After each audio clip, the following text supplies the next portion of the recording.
อ้ยจะเล่นแท้หนาเอาเนาะหน้าหมอกก่อนตอนพี่น้องเอ้ยสำใดสำหนึ่งก็ได้แล้วพี่น้องเอ้ยเนาะเบิ่งกันเด้อย่างเบิ่งพร้อมๆกันโอ้มันก็สว่างสวยอยู่หน้าบ้านนี่ก็ถ้าเฮือนสาวน้ำฝนนี่ก็ซ้ำหนึ่งก็ไล่เลี่ยกันพี่น้องเอ้ยเนาะแต่ว่าจังอยู่หม่องนี้อยากมืดๆได้หน่อยนึงคันมีจักดอกอยู่นี่ก็คือสิดีเนาะเลยลงมานี่ย้อนลงมาแถวนี้คือสิโอเคแต่ว่าได้ไฟพี่ละไม้เพิ่นน่ะก็ยังโอเคทนเนาะเลยทนโอ้หลายเดือนแล้วนะพี่น้องก็เกิดสว่างย้อนดอกไฟรอหั่นแกเห็นไหมจานบริซื้อมาพร้อมจานเลยมื้อนี้เพิ่นเสียนหาเฮิงบ่นี่เฮิงอยู่ใช้อยู่ใช้ทีวีอยู่ใช้โอ้พี่มันบ่มีบอลตั้งแต่เวทมันสิติดฟ้ามันบ่มีค่าตั้งนี่ก็จะเอามาซื้อมาใช้ใหม่แล้วเนาะแม่นมันใหญ่โพดคักอยู่นี่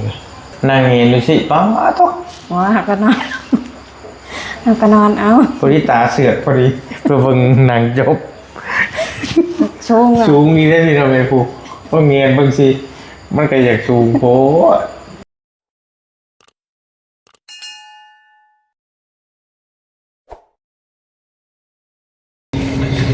ไปพี่น้องกาทักทายสบายดีเนาะ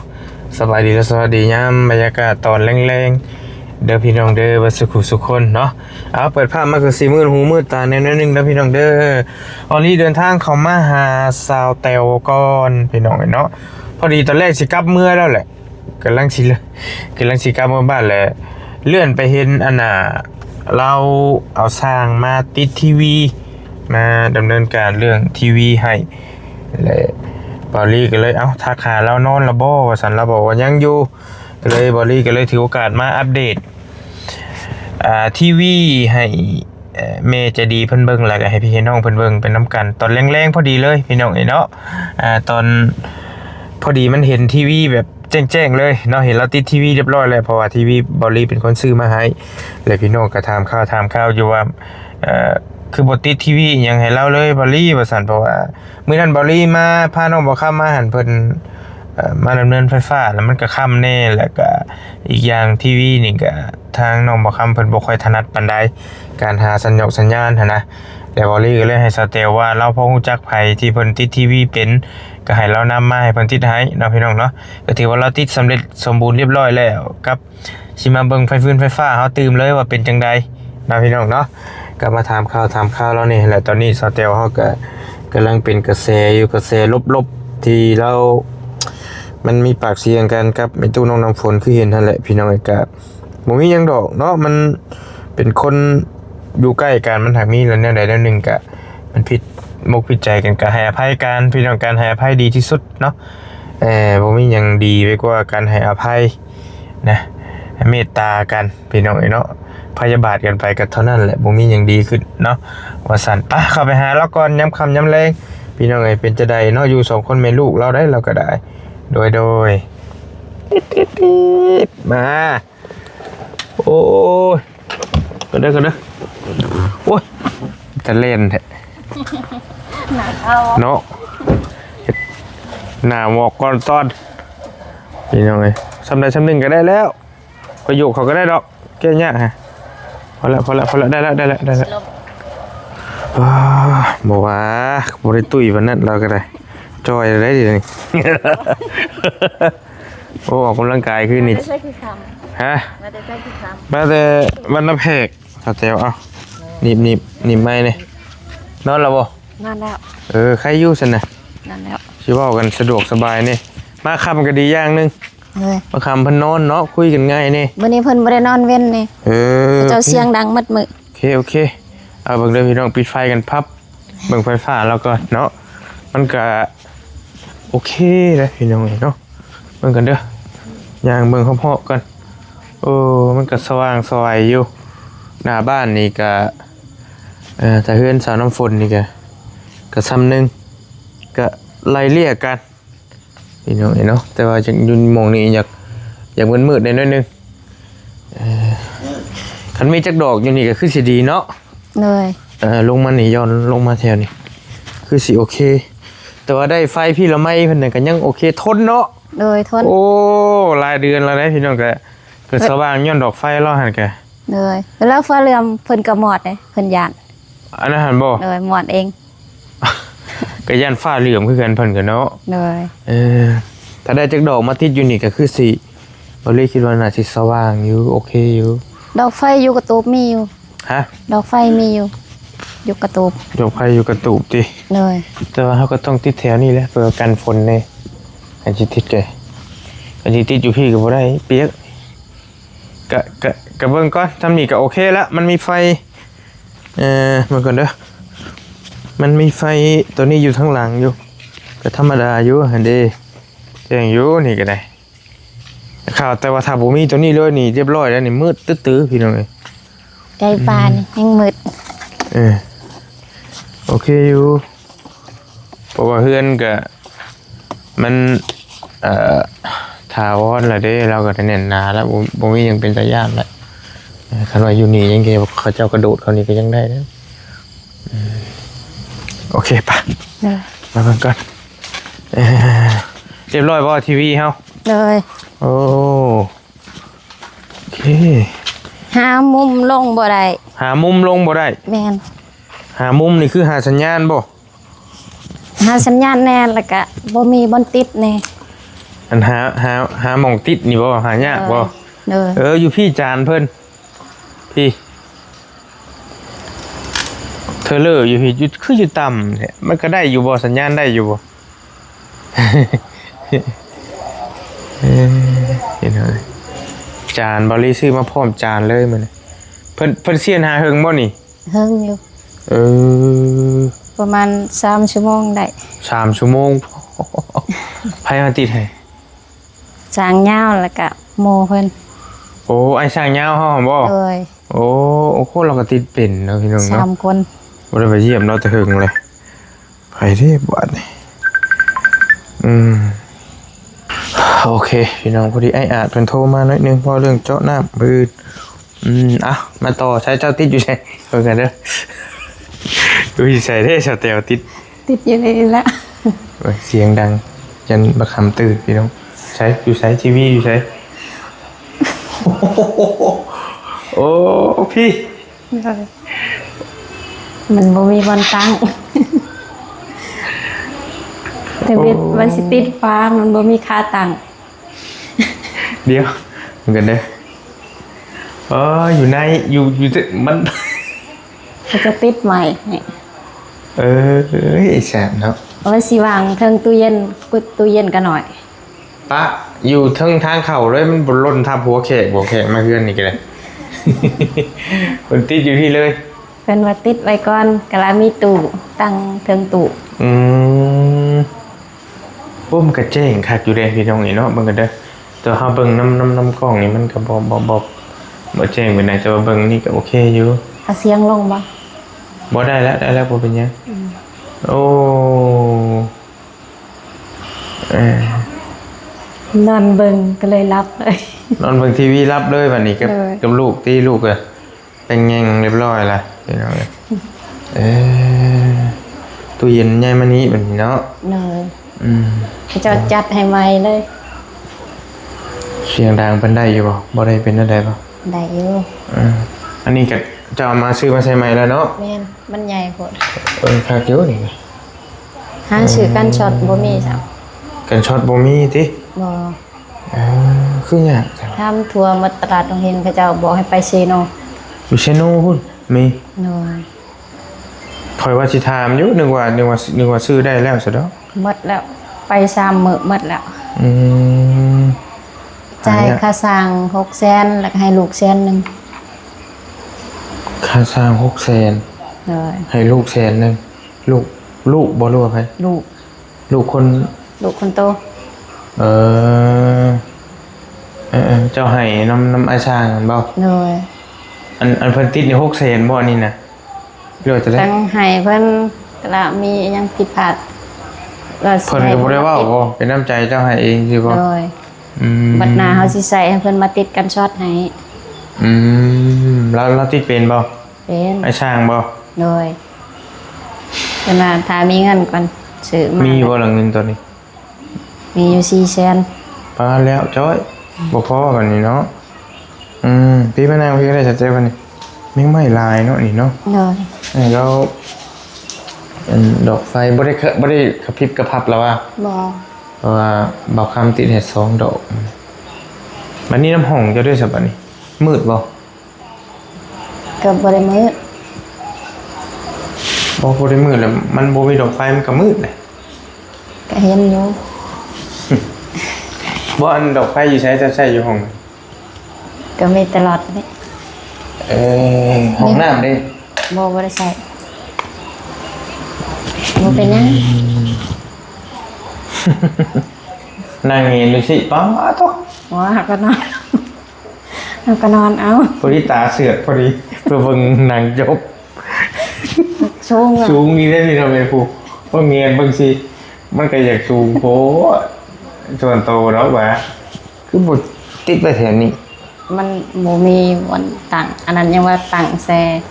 เกาะแซอันนั้น เอาเพิ่นอันน้ำก้นมันบ่ได้มีแนวจับบ่ บ่ บ่ได้ช่างเบิ่งเฮาก็เอา มีแต่ตีนเฮ็ดจังซี่ซื่อ รู้ว่าได้ถ้าตาอยากติดฟ้ามันก็บ่ได้บ่ ๆบ่ได้ มันต้องมีโต๊ะที่ว่าตั้งอยู่นี้ตั้งเอาคันที่ตั้งเนาะ เนาะ บ่ได้ช่างเบิ่ง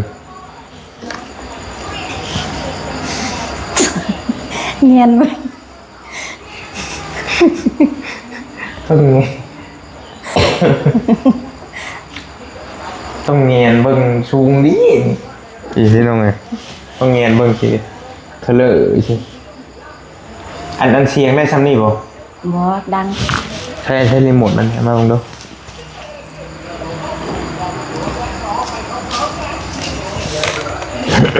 ตะลิมดู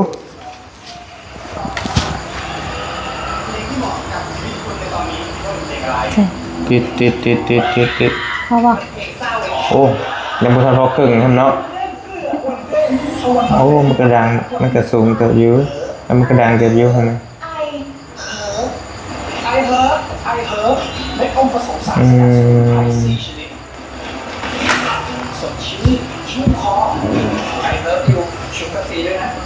โอเคแล้ว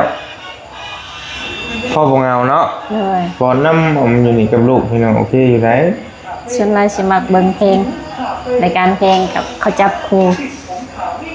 เอาเบาๆลงบัดนี่ มันเกิดถามว่าใหญ่บ่มันเกิดบ่ใหญ่ปานใดพอดีแล้ว แต่ว่าถ้าเทียบ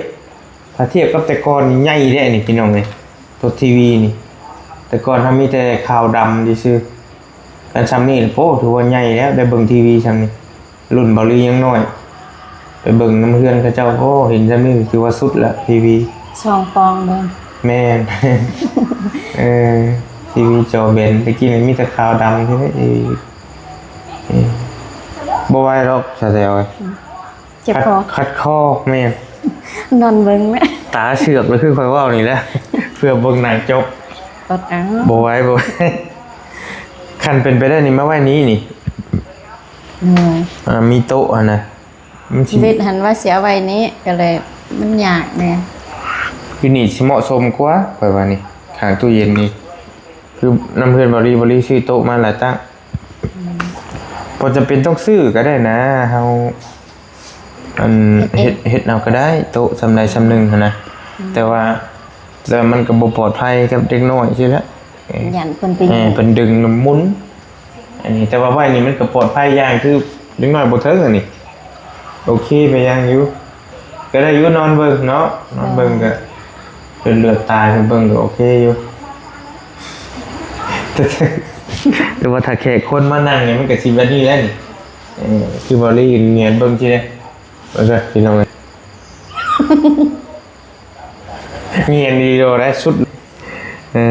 เอาโอเคละ เลย มีครบไปแล้วบัดนี้ก็ยังแต่ฟืนไฟเนาะห้องน้ำเนาะเป็นบ่ยังบ่ได้มีหรอวะ บ่มี ห้องน้ำดอกหนึ่งกันเป็นไปได้ แล้วก็ห้องนอนจะดอกหนึ่งก็ บัดมีเงินมีทองก็จังให้เพิ่นมาอันนี้ให้ก็ได้บ่เป็นหยัง หลอดไฟมีอยู่กระตุก หลอดไฟมีบ่ เลย เนี่ยจะคือบ่ให้เพิ่นติดให้เลย มื้อนี้ค่ เอ ำพอเพิ่นสิเฮ็ดแล้ว โอเคซะ มือใหม่จังสิหาเพิ่นอีก ต้องมีดอกหนึง ถ้าบัดเพิ่นมาติดกันช็อตเพิ่นได้จังให้เพิ่นติดมาให้อีก กับเงินบ่มีบ่เงินซื้อกับช็อตกับเบิด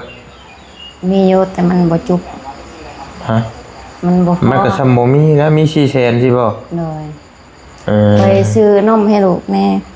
โอ้ย บ่เป็นหยังเพิ่นว่าอันนี้ก็ใช้ไปก่อนปลอดภัยอยู่ เฮาบ่ได้ใช้หยังหลายแก เออ ระวังเด็กๆเด็กน้อยแล้วปักจะไว้สูงๆเอา เออ เพิ่นซื้อถือซ่อนซ่อมซ่อนหยังไงเป็นเย่เรียบร้อยแล้วได้ฮะ ช่างเพิ่นว่าสิเฮ็ดโต๊ะอันนี้ขึ้นอีกบ่ได้เสียบตู้เย็นหัน มันเข่งพอดบ่ มันบ่ฮอดใช่มันบ่ฮอด สายสั่นโพด แม่น อืมก็โอเคแล้วพี่น้องแต่ว่าทายคักเฮาซื้อสายมันมาเก็บสายไปซะบ่คำมันเก็บสายเก็บมันครอบสายไฟนะ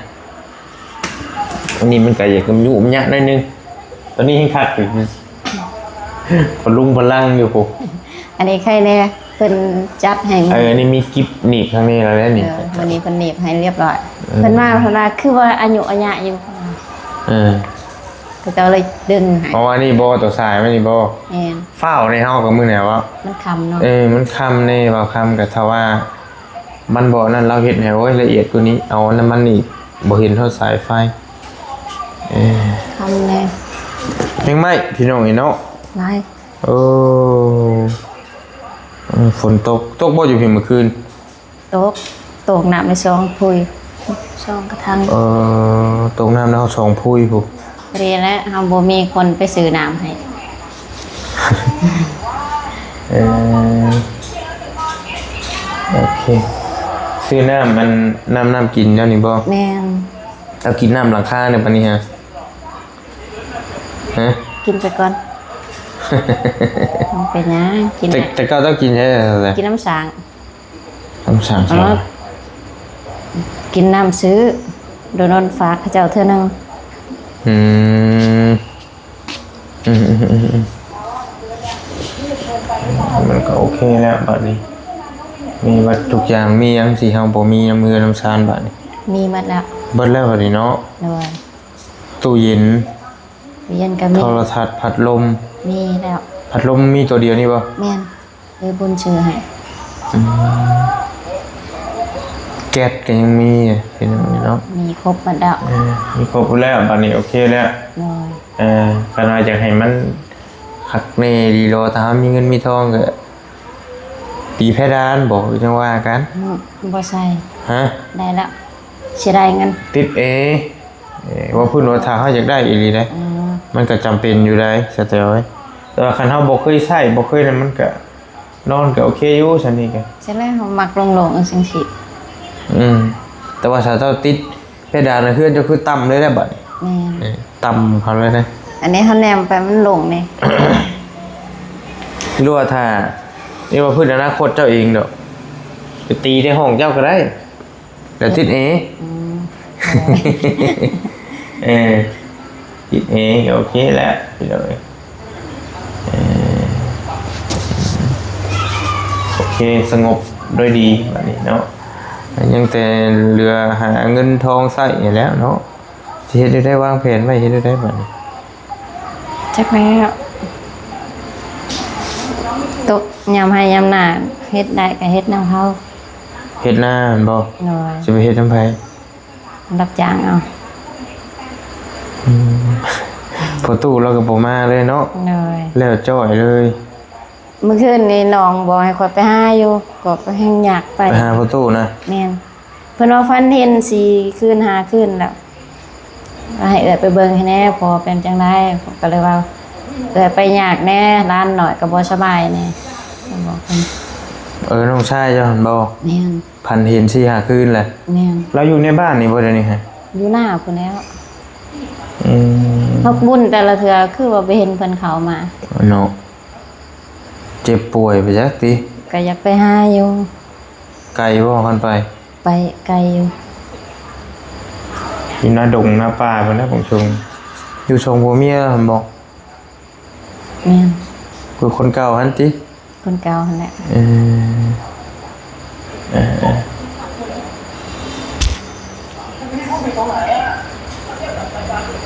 มีเจ็บคอบ่ คุยสเตลไปนำเงียนเบิ่งอันนี้ไปนำนะพี่น้อง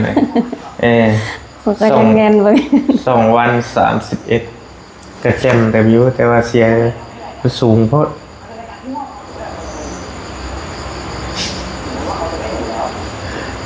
สิบ่เปียกบ่ฝนฟ้าเปียกไปจังบ่ คือสิบ่เปียกแล้ว เบิ่งเอาแล้วเบิ่งตัวจริงเอาแล้วพี่น้องโอเคละกินอันก็ถามเจ้าบ่กินข้าวแลงหรอบ่ ยัง มีหยังกินฮะ มีไข่ ใครมาจะใส่ ไข่ฝากเบ่ไล่ซื้อตอนนั้น ตอนแม่เพิ่นฝากเงินมาให้กินปีใหม่ ก็เลยฝากเพิ่นเลย ว่าสิแวะชื่อนุ่มใหม่ไปทำกับผ่านค่าปิดเบิดเลยกินพี่น้องเอ้ย ได้ มาฮอดบ่เห็นกามาฮะมืดตื้อๆมาเลยบ่มีพิลึกพิเลอเลยโอเคแล้วอยู่สองแม่ลูกเนาะพี่น้องเนาะพี่น้องก็บ่ได้มีอีหยังวุ่นวายติโอเคอยู่ติ บ่มี ก็ บ่ลีกินน้ำตุกใหญ่ได้บ่ ฮะ กินน้ำตุกใหญ่ กินน้ำตุ้งใหญ่แบบใด ก็เอาตุกใหญ่ให้สักตุกหน่อย ว่าพื้นเจ้าจะเอาน้ำมาให้ก็กินใช่บ่ บอกว่าบ่เป็นหยังดอกใช้แบบไรน้ำจันเอาเบิ่ง คือให้สักตุกไว้นี่ เอ เอา อ บ่ ก็สะอาดในตู้เย็นนะก็บอกว่าบ่เป็นหยังน้ำเพิ่นมีอยู่ ยา อื สิ มสะอาดดีอยู่คักอยู่ผ่านไปเดือน2 เดือนมาดำปื้อๆบ่ได้ โอ้ปานนั้น เช็ดอยู่ ถ้าดูแลมันบ่ดีดำแท้ได้ตู้เย็นคือแท้ได้พี่น้องปื้อๆดีดอกเลยเออ มักอนามัยอยู่บ่เป็นหยัง โอเคโอเค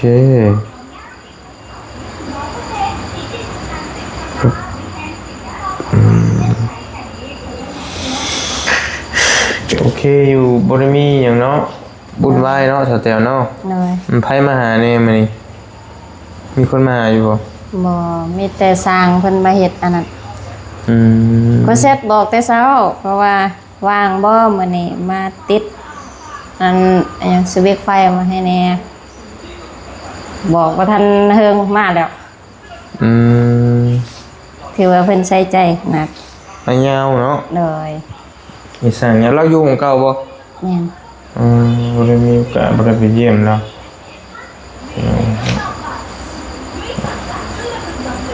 ไปนั่นแหละข่อยเมื่อป้าเลยเด้อ เลย พอดีมาเห็นสแตลเพิ่นโพสต์ก็เลยมาเอาติดตั้งเพิ่นเอาติดตั้งทีวีก็เลยมาอัปเดตให้แม่ใจดีเพิ่นเบิ่งเพิ่นก็ซื้อมาให้แล้วเพิ่นยันว่าบ่ได้ใช้ได้ซอยบ่สั่นเนาะ ยังแต่อันนั้นแหละลูกบิดนั่นแหละยังบ่ทันได้ใส่ย่านลูกชีวิตมันสิเพ พอจะก็ใส่สูงๆเนาะใส่สูงๆก็แล้วแต่เนาะแล้วแต่ใจ ปะให้ลูกใหญ่อีกก่อนบ่ แล้วแต่ ยันเพิ่นชีวิต แล้วแต่ใจตัวนั้นนี่เนาะมาเบิ่งมาลีแกทีวีไฟฟ้าโอเคบ่แล้วบัดนี้เสร็จสมบูรณ์เหลือแต่หาเงินใช้เนาะ เลย มี400,000น่ะบ่น้ำโตตอนนี้ มีแล้ว ฮะ หาคำบ่ได้ใช้ดอกเก็บไว้หั่นแหละ มีเฉพาะ400,000หั่นบ่หรือมีกูหันอยู่ ก็เงินเก็บมี400,000เงินดอนยังบ่ทันได้ โอ้ แตะ มีดอนดิ เอ้ย เก็บไว้ดีๆได้ปล้นนะมันล็อกจบดีแล้วอันนี้เฮือนเจ้า มันมีแต่100นึงหั่นแล้ว100นึงก็แตกแล้ว เงิน100ดอนบ่ไผบ่เตียงบ่ ตั้งแต่ลงโปะให้เพิ่น โอ้100อันนั้นน่ะบ่ 100ยูโรบ่ บ่แม่นออสเตรเลียบ่$100ออสเตรเลียนี่แหละนี่น้อง แต่บ่ถามหยังไรแล้วบ่รีกันเรื่องเก่าแล้วก็บ่เว้าแล้วเนาะคลิปนี้บ่เว้าดีกว่าก็ถือว่ามันผ่านเลยไปแล้วเมื่อวานนี่ก็คุยกับเราเรียบร้อยแล้วเรื่องที่เพิ่นมีปากเสียงกันก็ได้ก็พอดีลงไปเมื่อวานนี่ก็คอมเมนต์หา600เนาะได้เข้าไปเบิ่งอยู่บ่ฮะบ่อยากเจ็บหัว อ่านได้น้ำช่องบ่เตียงไว้นั่นบ่แม่นจนดึกอ่านจนดึกเลยมื้อนี้ตินี่มันก็เพิ่นเว้ากันไปเนาะพี่น้องต่างๆนานาพี่น้องเอ้ยอันล่าสุดนี่ 2,400 แหละคอมเมนต์ป๊าดตะอ่านไลฟ์เจ็บหัว2,400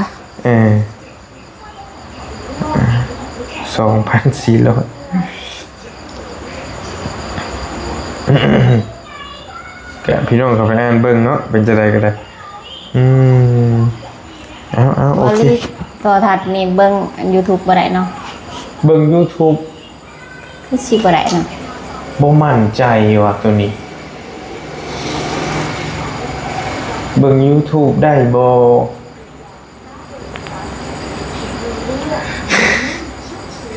มันเฮาต้องคือน้ำเพื่อนมันบ่แม่นคอมเนาะ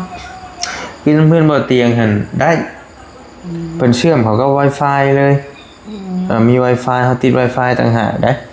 น้ำเพื่อนข่อยหั่นก็ข่อยบ่ได้ค่อยเบิ่งทีวีซื้อมาก็เบิ่งเล็กหน่อยซื้อปะไว้แล้วก็เชื่อมน้ำมือถือได้ต้องเชื่อมน้ำมือถือของบ่รีเชื่อมน้ำมือถือนั่นได้เชื่อมแล้วเฮาเลื่อนน้ำมือถือเลื่อนเบิ่งรถเบิ่งช่องพวกนั้นพวกนี้ก็เบิ่ง YouTube นั่นแหละถ้าเปิดน้ำมือถือแล้วมันไปออกอยู่พุทธนะของเจ้านี่กันได้บอกว่าบ่ได้ถามใครเจ้าจะเบิ่ง YouTube นะหันโหลดแม่นบ่น้ำจอหันเลยแม่นบ่เลยโอ้มั่นใจแต่ว่าเขาเจ้าถามแต่เว้นเขาเจ้าถามว่าเบิ่ง YouTube ได้บ่เขาก็เลยว่าบ่มั่นใจเขาก็บ่ได้ถามเขาก็เลยว่าบ่มั่นใจเขาก็เลยว่าได้แต่ว่าข่อยคันที่เชื่อมนั่นเฮาเชื่อมจากมือถือแต่ว่าเฮาต้องปลดตัวนั้นออกก่อนนะอันจานดาวเทียมน่ะปลดออกเฮาเชื่อมมือถือเฮาต่างหากต้องบ่ให้มันเชื่อมกับจานหั่นน่ะเอาปลดปลั๊กจานออกก่อนเบิ่งกันเลยมันเชื่อมกับทีวีนี่ตัวไหนวะลิงก์ไปยังนี่แม่นบ่วะบ่มีสัญญาณส่วนละแม่นจะก็ยากอยู่ดอกบ้านจ้ะมันสัญญาณบ่ค่อยมีบ่มีสัญญาณแต่มันเบิ่งของทีวีได้ก็โอเคแล้วได้แล้วงามเนาะว่าเบิ่งจอนี่โอเคอยู่เอาไปพอมา2วันมื้อนี้31พี่น้องวันเสาร์ 1 ทุ่มตรงคือฮอดตอนหน่อยเด้บ่ไปซองเบิ่งหูแล้วเนาะซองเบิ่งไปเบิ่งอันนี้บ่แม่น7-8 โมงเขาเจ้าอัดเฮือนแล้วซองเบิ่งแล้วกองเป็นหลักเบิ่งได้อยากเบิ่งโทรทัศน์ตะกี้กันเนาะยากเบิ่งโทรทัศน์ก็ทั้งยากนะพี่น้องเอ้ยถ้ามีความสุขดีนะอยากเบิ่งโอเคอย่าว่าซั่นว่าซี่เด้อเอาไว้ชื่อนมให้บังหำนี่บ่เอาให้ค่อยให้บังหำบ่ได้ให้เจ้าเอาขอบใจบ่ได้ชื่อหยังมาฝากมาเอาไม้ให้ได้บัดนี้ไม้น้ำคอเมื่อป้าก่อนเด้อแตวเด้อ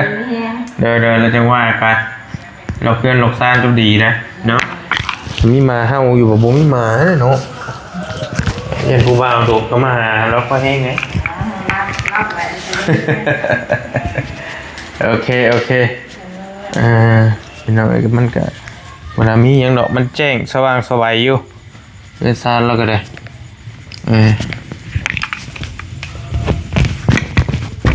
นี่เงื้องแค่นี้บางอันมันจะเข้าบ่ได้เขามาติดอันนั้นจะแช่ก็จะเจาะใหม่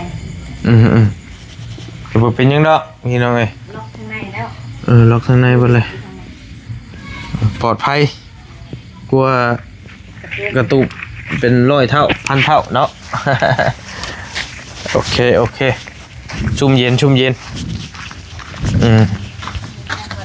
โอเคขอบใจหลายๆแต่ก่อนบัดนี้ปึ๊บ จุบซับปุ๊บ